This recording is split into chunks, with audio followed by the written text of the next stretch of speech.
শুভেন্দুকে জব্দ করতে মরিয়া চেষ্টা, কি প্ল্যান করলো তৃণমূল, দেখুন বিস্তারিত। এমনিতেই এই রাজ্যের বিরোধী দলনেতা শুভেন্দু অধিকারী এক চুল জায়গাও ছেড়ে দেন না কখনো রাজ্যের শাসক দল তৃণমূল কংগ্রেসকে।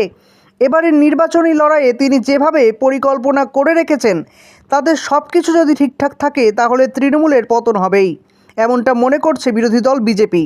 তাই কোনোভাবেই শুভেন্দু অধিকারীকে কাবু করতে না পেরে এবার এমন এক পরিকল্পনা গ্রহণ করে ফেলল রাজ্যের শাসক দল, যার ফলে রাজ্য রাজনীতিতে শোরগোল পড়ে গিয়েছে। প্রশ্ন উঠতে শুরু করেছে যে তৃণমূলের যে পদক্ষেপ সামনে এসেছে তার পরিপ্রেক্ষিতে শুভেন্দু অধিকারীর ভবিষ্যৎটা ঠিক কী হবে, বড় কোনো কী পদক্ষেপ গ্রহণ করবে নির্বাচন কমিশন।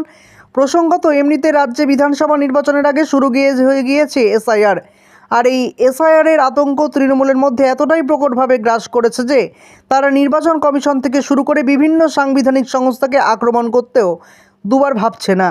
আর এসবের মধ্যে এসআইআর হলে একদিকে যেমন তৃণমূলের অবৈধ ভোট ব্যাংক সরে যেতে পারে, ঠিক তেমনি রাজনৈতিকভাবে রাজ্যের শাসক দলের ওপর ক্রমশ চাপ বাড়াতে পারে বিজেপি।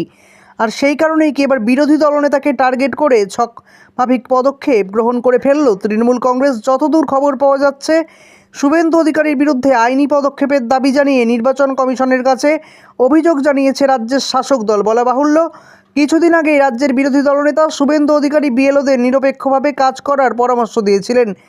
এমনকি যদি কোনো বিএলও নিরপেক্ষভাবে কাজ না করেন তাহলে বিহারের নিদর্শনের কথা তুলে ধরে তাদের জেলে যেতে হতে পারে বলে মন্তব্য করেছিলেন তিনি। আর শুভেন্দুবাবুর এই মন্তব্যকে হাতিয়ার করে বিএলওদের হুমকি দেওয়ার অভিযোগ তুলে নির্বাচন কমিশনে রাজ্যের বিরোধী দলনেতার বিরুদ্ধে অভিযোগ জানিয়েছে তৃণমূল কংগ্রেস, যেখানে শুভেন্দু অধিকারীকে জব্দ করার সব রকম কৌশল বেছে নিয়েছেন তারা।